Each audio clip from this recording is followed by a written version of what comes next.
This is interesting to me. Gary Mitchell, Alexee Trevizo's attorney, opines about another situation, another case where an 18-year-old mother allegedly did what Alexee Trevizo is accused of doing, which is giving birth and then placing the baby into the trash bin. Now, the charges for the two cases are very different though. So Gary Mitchell, his interview with Law and Crime kind of got buried in another video because you don't see him in the thumbnail. It's not mentioned in the title. But I thought this interview was very interesting. It was interesting to see his insight on this other case that's very similar to his client, because it kind of gives us a preview of what he might put on for the defense in the trial, and then what work he may have already done with Alexee Trevizo, because we had a lot of questions about Alexee Trevizo, if she was in a right state of mind, or if there was like something mentally, psychologically going on with her. But before we get to Alexee Trevizo, let's talk briefly about Houston, Texas. What happened there? So 18-year-old Everelda, I think I might be butchering her name because I don't know how to pronounce her first name or her last name, but we'll call her Everelda. 18-year-old. She was working at a food truck, I think, and she gave birth behind the food truck. Now, she didn't want her boyfriend to either know, maybe she didn't, I don't know. She didn't want her boyfriend to break up with her, essentially. So what did she do? She wanted to get rid of the baby. After giving birth, she places the baby into a trash bag, along with the placenta, along with the umbilical cord, and places and ties it up into the trash bin. Now, what does she expect to happen? Babies cry. So of course, there were people nearby who heard the baby crying. They called 911. They were like, hey, there's like a baby in here. They come, rescue the baby, and luckily the baby was alive, taken to the hospital, and the baby is fine. This scenario is different than Alexee Trevizo because Alexee Trevizo's scenario, she's accused of possibly killing her baby and then discarding the baby's remains into the trash bin. Her defense attorney argued that no, the baby was born a stillborn. Nothing was crying, as Alexee Trevizo said. Nothing was breathing. Now, I don't know in Houston, Texas, if Everelda thought maybe she wasn't pregnant or she knew she was pregnant the entire time. Not quite sure if the scenario is very similar to Alexee Trevizo, but all we know is that she gave birth and she didn't want her boyfriend to break up with her. Now, Houston, Texas, there also is a law called, I think, the Baby Moses Law, where if you have a child and within 60 days, you don't want to keep the baby, you're welcome to drop it off at, I think, like a hospital, a fire station, police station, no questions asked. I don't know why these teenagers think it's so much smarter to just discard your baby in the trash can instead of maybe searching up on your smartphone, which most people have, or, asking someone else, hey, what do I do if I don't want to keep this baby? Whatever. So she is an undocumented immigrant. They're still trying to figure out her status. I think initially her bond was set at, was it 90,000? But however, when she made her court appearance on Monday, the judge was like, nope, she gave her a scathing reprimand and increased her bond to actually $200,000. This is what the judge said exactly, because I'm thinking this is Houston, Texas. Like Houston, Texas, I don't know if you guys have ever been there before. It's very hot, especially during the summertime, very humid, and imagine putting your baby in there and imagine how hot it's going to get throughout the day. So this is what the judge said. It's pure luck the child was found and received care. Given the fact that it's in the middle of summer, Houston, Texas, and the temperature of the time, noting the danger to the child under those circumstances. So I looked up the temperatures in Houston, Texas around that time. It was around 80s, 90s. I think the baby was found around maybe like 1:15 p.m. So she probably gave birth around late morning, around the afternoon time. The judge said that she was going to set the bail at $90,000, but I read later on that that was actually increased to $200,000. Now, the difference here is the Houston teen was charged with a third-degree felony abandonment of a child. Alexee Trevizo, she was charged with first-degree murder and evidence tampering. So very different. Now, I want to hear from Gary Mitchell, her attorney, because obviously, I feel like, oh God, what is such a good interview. So Jesse Weber has Gary Mitchell on to, for this interview. And, we're talking about something that's horrific that was done in Houston, Texas. So while the attorney is going to try to, because you can't just be like, oh, what she did wasn't wrong. Like this was a horrible thing. Because to me, Gary Mitchell has to acknowledge what the Houston teen did was wrong, but at the same time, has to be careful about not crossing into the Alexee Trevizo territory because he's her criminal defense attorney, right? So I think what he has to do is try to distinguish the differences between the two cases. But I just want y'all to hear what he's going to say. So I'm joined right now by Gary Mitchell. This is Alexee's attorney. Gary, thanks so much for coming on to speak with me, not only about Alexee's case, but this other's case. And we're obviously going to get into both, but I want to just talk about this Texas case first. Because it does have these Hey, Gary, what are your similarities to Alexee's case, right? What was your reaction when you heard about it? Well, another teenage girl without much help tries to face a major catastrophe in their lives. And that's the one. A major catastrophe in their lives of being pregnant. And well, it's different because we don't know if the Houston teen knew that she was pregnant or not, right? Maybe she'd be like, oh, I didn't know I was pregnant. I panicked, da, da, da, da. But the fact that he's calling this a catastrophe, the catastrophe of learning that you're pregnant and then what to do with your child or child's body. One thing that people forget is that we're not dealing with adults here. We're dealing with young people who have never had to face these consequences before. And then they're having to deal with them. So, I mean, legally, they're considered adults because Alexee Trevizo, 19 years old. The one on the right from Houston, she's 18 years old. Like, yes, like, you know, they're legally adults, but mentally, their mind hasn't really fully developed yet. But here's the thing. Why would people do this? Okay, anyway, sorry, Gary, I'm gonna let you talk for a little bit. So it's a major issue in their family and in a major issue in their lives. And I always tell lawyers who do these cases, you know, quietly get your client evaluated, find out what you're dealing with, find out the maturity, find out the education, find out the intelligence. So this is what he must have done with Alexee Trevizo, because we were wondering, okay, what is up with Alexee Trevizo? Is there something up with her mentally, psychologically? Is there something going on between her and mom? Is there some sort of like a mental thing with Alexee Trevizo where she didn't know what she was doing was wrong? Like, we just didn't know anything about Alexee Trevizo aside from what we've seen in the body cam footage, right? So I think this is kind of giving us a preview of the work that he did with Alexee Trevizo, like trying to figure out, okay, like, is this person like mature? There's something up with her? Is there something with like, you know, maybe like some sort of like a stunted learning ability? So I don't know. I think this part was very interesting. I mean, he could just be saying this and not done any of this for Alexee Trevizo, but I'm thinking he did. This is not the first case I've seen or even covered. One of the biggest ones was the Skylar Richardson's case, again, about a young woman. Oh, let me have the captions on for you guys. I know some people like captions. Me too. Who was involved in the same thing. She was found not guilty in her case. But I want to ask you about this one in particular. How would you defend Miss Atsalam here? Well, first of all, I'm going to find out exactly what the family situation is. What the family situation is. I know a lot of people were not very happy with Alexee Trevizo's mom. They were saying that maybe it's the mom that put a lot of pressure on Alexee Trevizo. Maybe there's some sort of bad relationship between the two of them. For me, honestly, I'm just not really quite sure. I feel like we didn't really get to see much between Alexee Trevizo and the mom. It was just a very severe, extreme case. But we did get to see the mom and her demeanor when she was amongst her family member and then Alexee Trevizo's baby father. And I don't know, like, people thought it was kind of weird how there was a moment where they were kind of just like laughing about some little silly thing. And they thought the demeanor overall of everyone just seemed very, very weird. But yeah, I don't know. I don't have too much comments about the mom, really, because I just don't really know. She could be very controlling. It's possible. It's possible that Alexee was just very scared of her, maybe. Find out what kind of stressor she's under. Find out how she's Atsalam here. Well, first of all, I'm going to find out exactly what the family situation is. Okay. Find out what kind of stressor she's under. Find out how she's educated, what her mental capacity is, and mental capacity. Find out particularly if she tried to get any help from anybody and was declined that help. You know, in some of these cases, they try to get help. And this is in Houston, Texas, where they rescued the baby. So apparently, there was surveillance footage that showed everything that happened. The Houston mother discarding, I mean, I don't want to call her a mother, but the Houston woman who discarded her child into the dumpster was all caught in surveillance. I don't know how you can argue that. And people turned them away. And now with society like it is in some states, that's a real problem.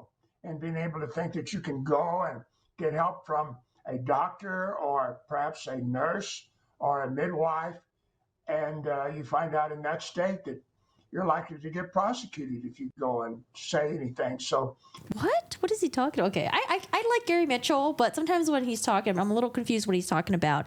So he's saying that he wants to know whether or not mothers like these, whether or not these teens, mothers in quotation marks, whether or not they try to seek help from others. That would require them to be resourceful. But if they were resourceful, wouldn't they be able to find out that the state that they live in they live in a state where you can actually give up your child, no questions asked, and you won't be prosecuted. You won't get in trouble. You can go to the police station, you can go to the fire department, you can go to the hospital. So I'm a little confused what Mr. Mitchell is trying to say here, because it's not like they live in a state where, they can't just abandon their baby somewhere. You try to deal with it, and they don't have. So when I say abandon the baby, but leave it off at the police office, fire department, hospital. The capabilities of dealing with.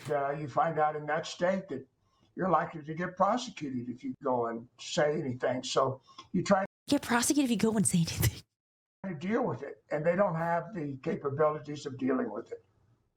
You got that part right. They don't have the capabilities of dealing with it. Yeah. And then that's why they go to these extreme, horrible measures where it's just like, okay, why do we do this? What is going on here? Part of these cases, it's almost the sympathy factor for a jury. And I think it works both ways. You could say someone was young, confused, didn't know what to do, didn't have the help that was provided, versus others who will say, this is heartless. It just really depends on the case. Okay.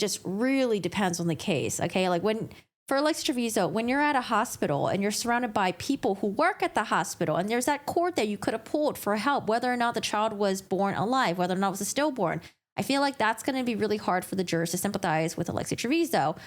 With the Houston teen who gave birth at the taco truck and then, at the food truck. Oh, it is a taco truck. Okay. At the taco truck, and then discarding it into a, tied plastic bag and then just leaving into the dumpster for someone to find, maybe for someone to not find. When you're tying in a plastic bag, it seems like you already have the intentions of possibly having your baby suffocated. I feel like it's going to be really hard for the jurors to sympathize with any of these two people.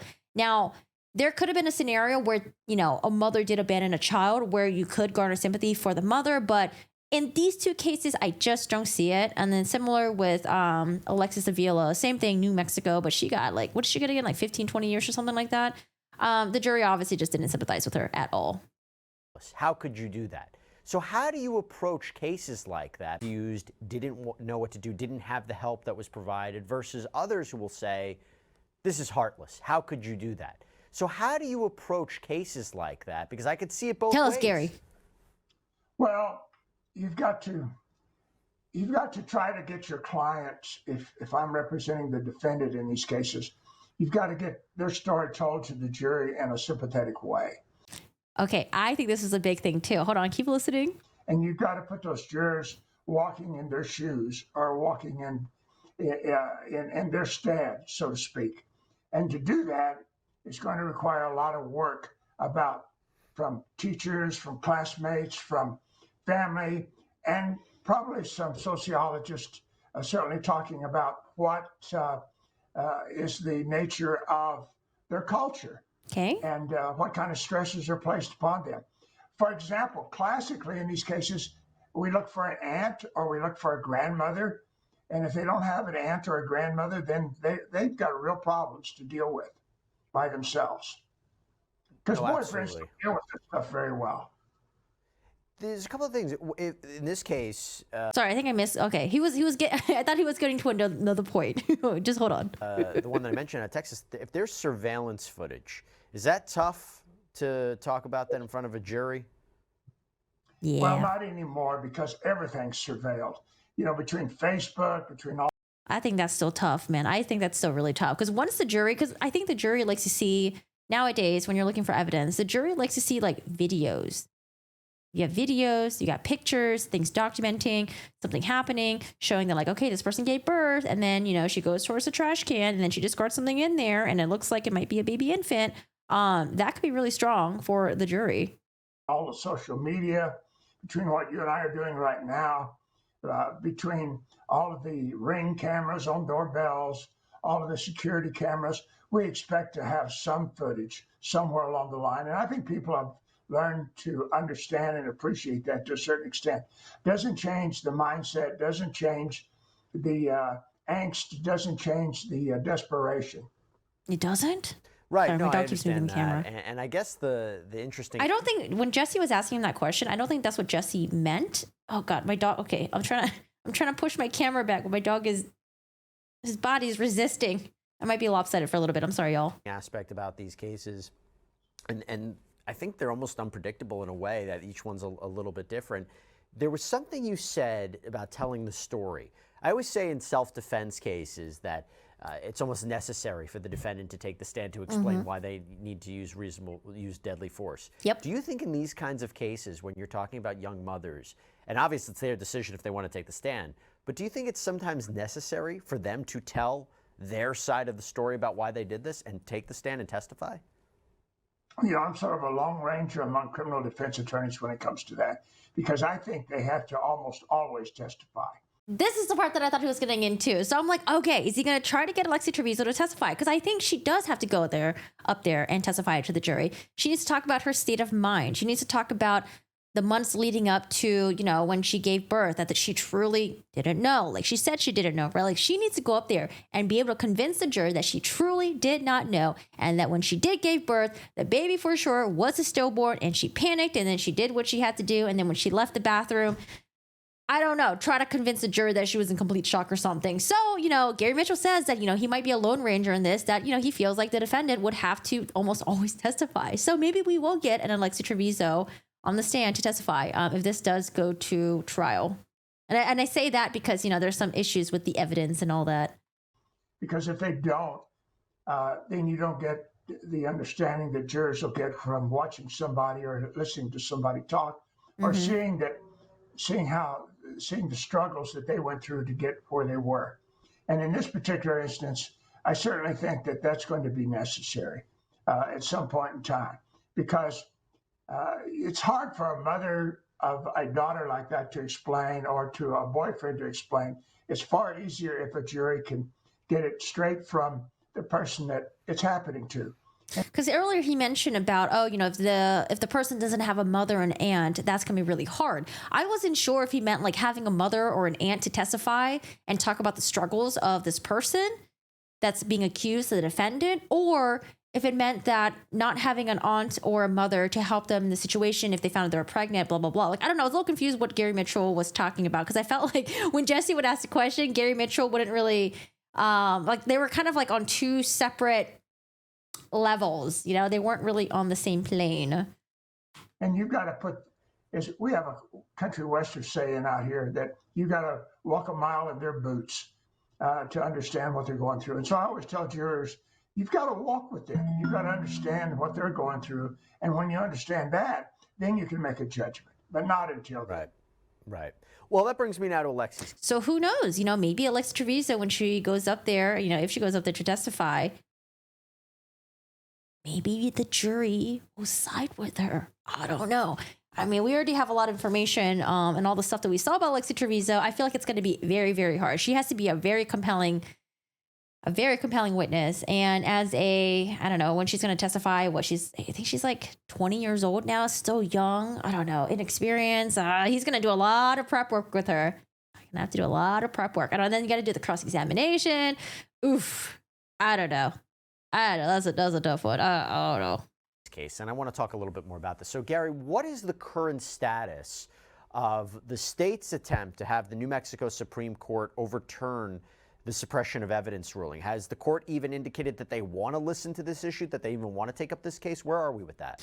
I don't know when this was recorded. This was posted about 5 days ago. I don't know when this was recorded because I don't know if the Court TV article had it right too, but sorry, we'll listen to this and I'll explain what I'm talking about.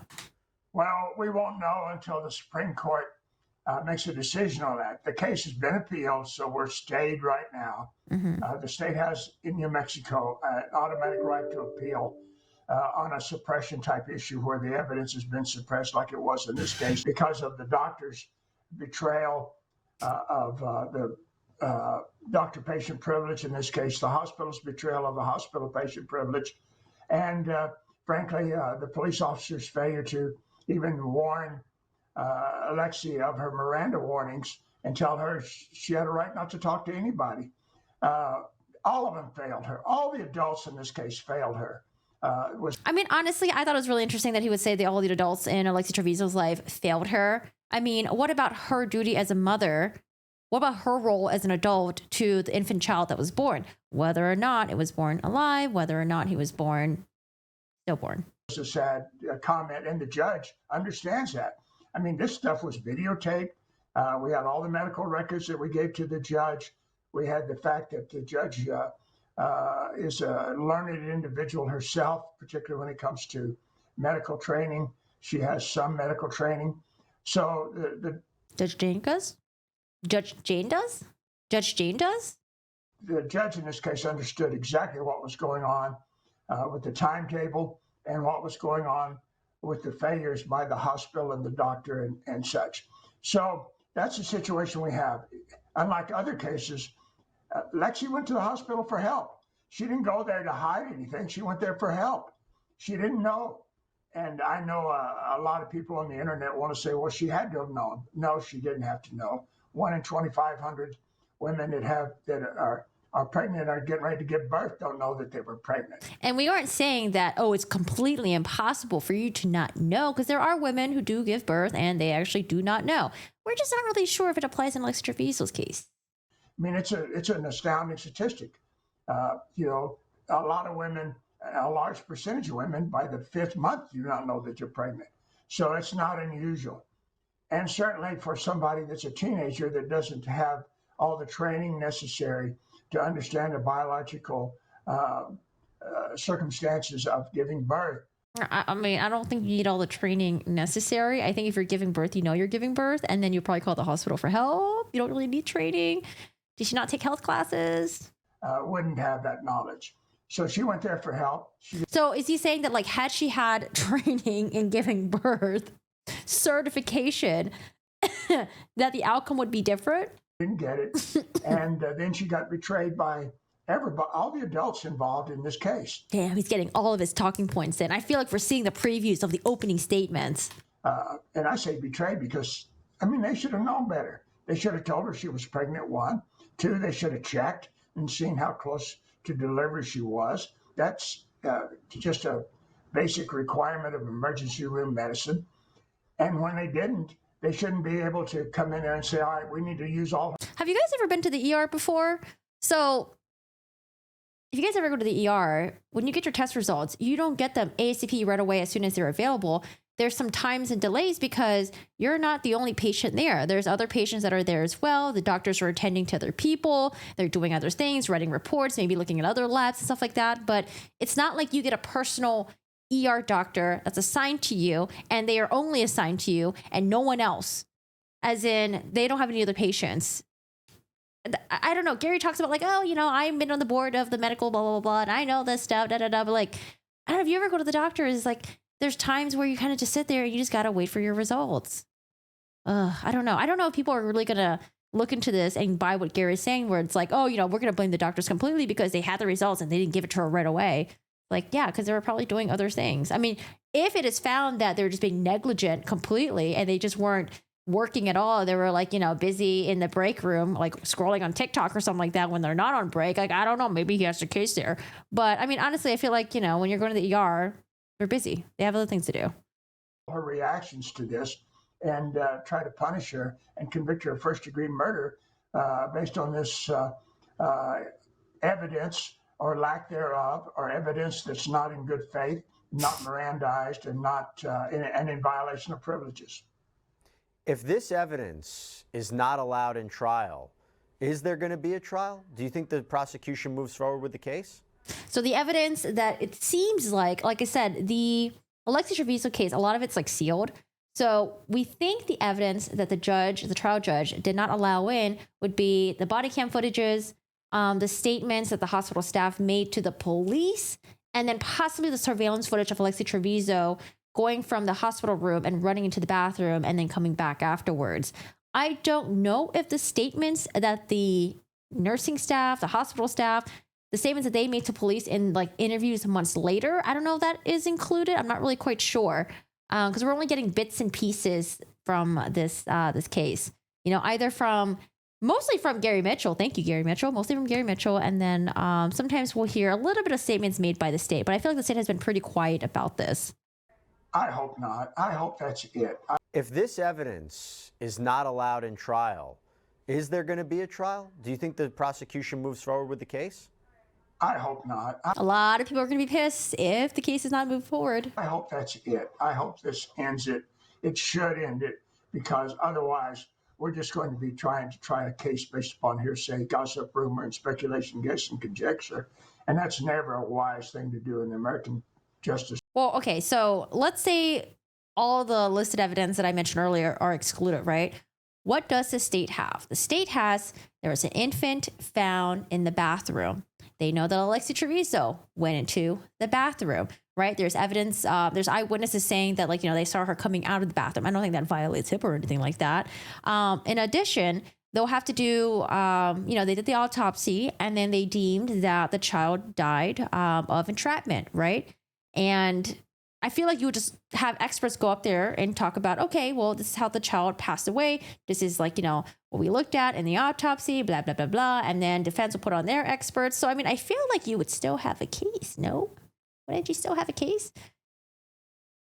There's still a child found in the bathroom where they're not supposed to be found, in the trash bin. System.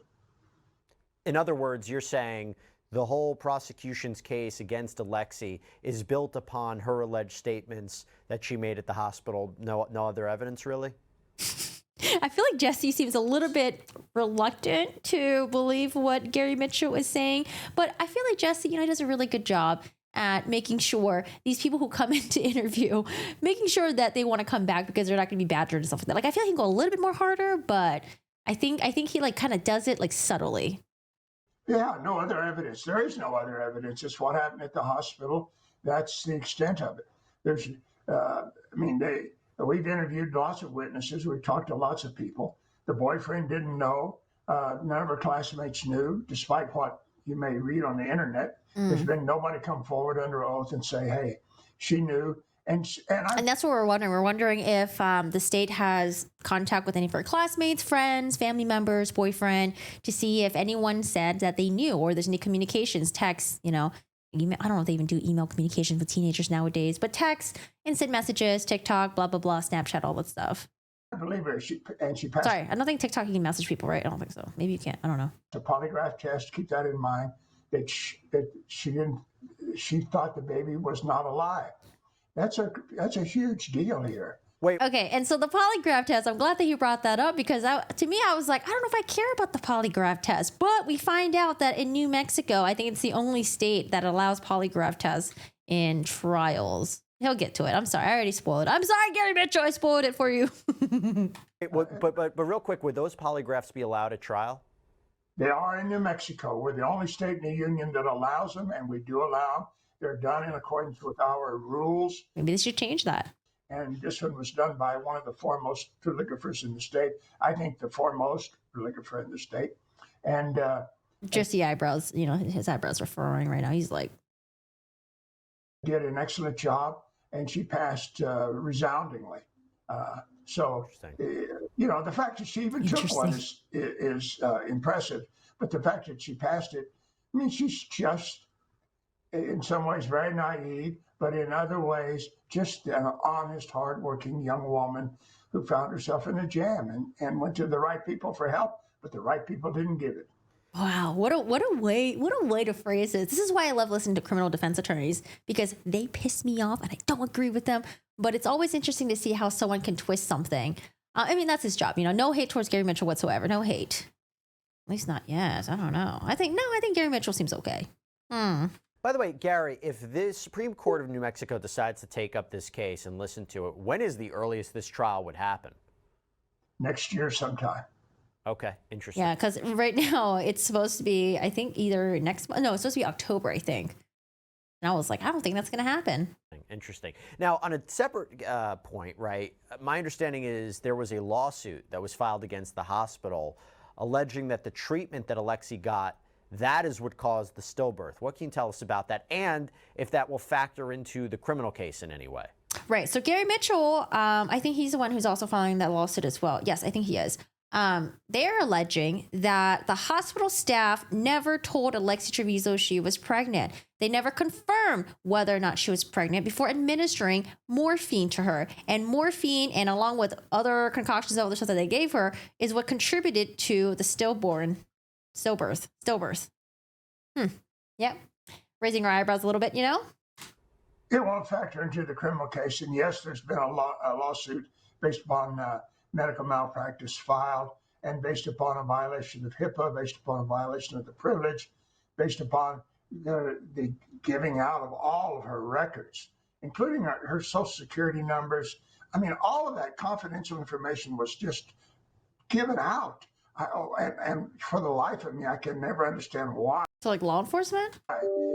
As doctors and hospitals, we should know better. But it was just passed out like it was candy. And just passed it out like it was candy. I mean, I'm assuming the hospital, they were trying to cooperate with the police. But I'm assuming the hospital would have had their attorney, like, whoever represents the hospital, their attorney involved as well to make sure that they are not violating anything. I don't know. Maybe they didn't do that, but I'm sure they just wanted to cooperate with the police, Horrible thing just happened. Everybody in the world seemed to have it. Not, I say that everybody in the world. I mean, we're talking about hundreds of thousands of people that have it. Hundreds of thousands of people that have her social security. What is her social security number on? I haven't seen any documents with her social security number. So that's the situation we find ourselves in. So I didn't hesitate. I just said, wait a second, this is wrong. You guys were negligent in the way you handled it.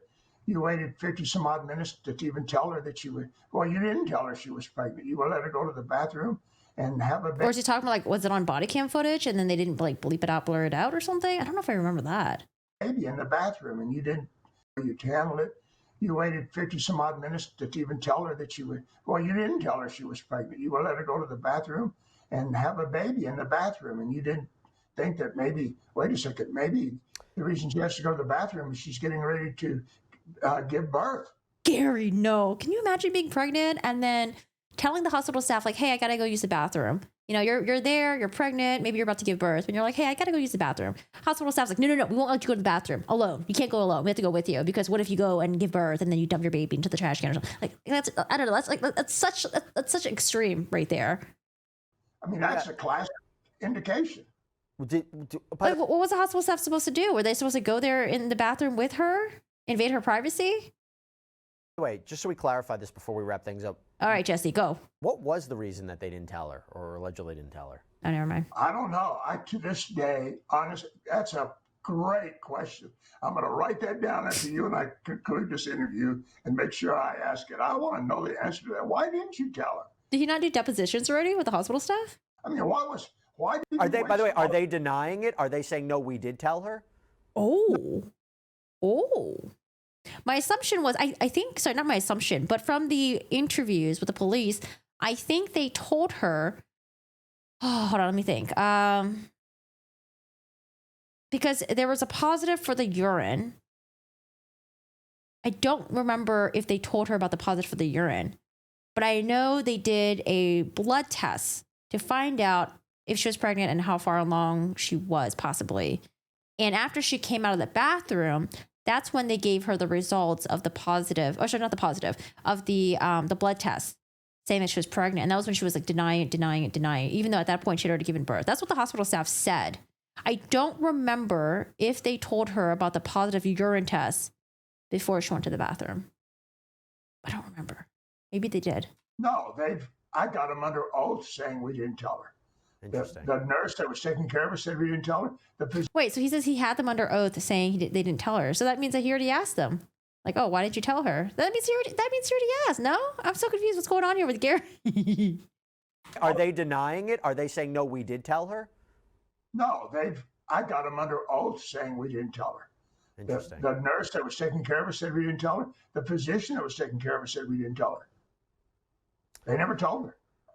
Well, I thought they told her after she came from the bathroom, at a minimum.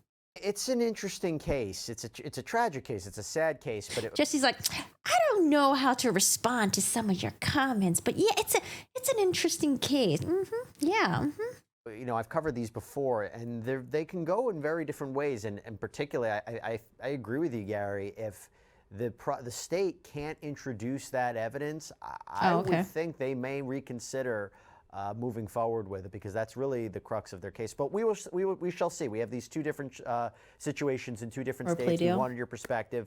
Gary Mitchell, thank you so much for coming on. Really appreciate it. My pleasure. Enjoy your day. All right, everybody. What do you guys think? Do you guys think they're going to do a plea deal of some sort, possibly, if the state can't introduce a large portion of the evidence? I wanted to read this Court TV article because, like I said, this video was posted 5 days ago. I don't know when the interview happened. This article from July 31st. So I wanted to read this part right here. Another issue in the lawsuit and the criminal case is privacy. An appeals court upheld a ruling that bars prosecutors from introducing body cam video of police talking to Trevizo in her hospital room, as well as the contents of the interview. So it seems like the state took it to the appeals and they upheld the trial judge's ruling, right? That's how I'm reading it, because it seems like when Gary Mitchell was doing the interview, I think he did an interview with Vinnie Politan too, and the interview with Jesse, it seems like, oh, we're waiting to see what happens with appeals, blah, blah, blah, blah. But I mean, it seems like maybe those interviews were filmed before the appeals court made their decision, right? The court found that not only was Trevizo not advised of her Miranda rights at the time, but she was also protected by medical privacy laws known as HIPAA, which protects conversations between doctors and patients. Prosecutors have appealed the court's decision, arguing that privacy laws do not preclude medical providers from disclosing information to law enforcement regarding a crime. That's what I would think too.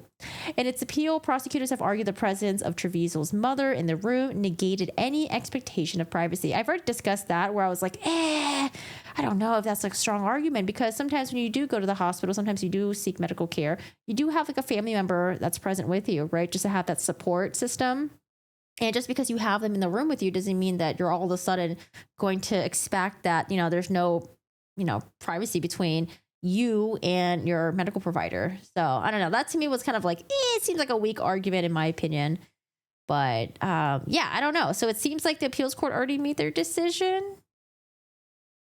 But the way that this article is kind of organized is a little bit weird, because they talk about the appeals court making a decision, and then they go into backwards saying that, like, oh, the prosecutors have appealed the court's decision and that the court found this. And I don't know when they're talking about the court found. I think they meant like the trial court found this, right? Judge Jane, she's like the trial court. I don't know. I just feel like the organization of this paragraph is a little confusing to me. But it seems to me like the appeals court already made their ruling. Anyways.